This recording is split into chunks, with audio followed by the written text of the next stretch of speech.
Hey all మేమైతే function నుంచి వచ్చామనమాట. So, అక్కడి నుంచి రెడీ అయ్యి మళ్ళీ బయటికి వెళ్ళేదుంది వేరే వర్క్ మీద. సో, అందుకని చెప్పేసి జ్యువెలరీ అంతా తీసేసి నాకు నచ్చిన జ్యువెలరీ అయితే వేసుకున్నాననమాట. ఇదొచ్చేసి స్వర్ణ జ్యువెలరీ ఇన్‌స్టాగ్రామ్ పేజ్ నుంచి అయితే తీసుకున్నాను. వీళ్ళ దగ్గర జ్యువెలరీ చాలా బావుంటుందండి. Very trust page. So, world wide shipping కూడా ఉంటుంది. జ్యువెలరీ చూసారా ఎంత అందంగా ఉందో! ఈ సారీ మీదకి చాలా పర్ఫెక్ట్ మ్యాచ్ అయిపోయింది.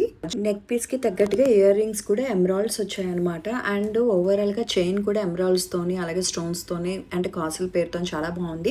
ఇవే కాదండి వాళ్ళ పేజ్‌లో చాలా మోడల్స్ ఉన్నాయి. మనకు సంబంధించినవన్నీ అవైలబుల్‌గా ఉన్నాయి. చూసుకొని తీసుకోండి. అండ్ ట్రస్ట్ పేజ్ అని చెప్తున్నాను. సో, నాకైతే ఇలా నెక్‌కి టైట్ చేసి పెట్టడం చాలా బాగా నచ్చిందనమాట. లుక్ అనేది చాలా మారిపోయింది. చూసారా చిన్న చైను అలాగే 2 స్టెప్స్ అలాగొచ్చింది. కాసుల పేరు కూడా ఇంక్లూడ్ అయింది. దీంతో పాటే నేను బ్యాంగిల్స్ కూడా తీసుకున్నాను. And quality wise super super. And stones అలాగే గ్రీన్ కలర్ మధ్యలో బీట్ అయితే వచ్చింది. Big size. సో, షైనింగ్ అయితే చాలా బాగుందండి. నేను ఎన్నిసార్లు యూజ్ చేసినా కూడా వాటర్లో తడిచినా కూడా కలర్ అనేది ఏం పోలేదు. చాలా బాగుంది. వీళ్ళ పేజ్ కిందన డిస్క్రిప్షన్లో ఇస్తాను. వాళ్ళ పేజ్‌ని కొలాబ్ చేశాను. చెక్అవుట్ చేసేయండి.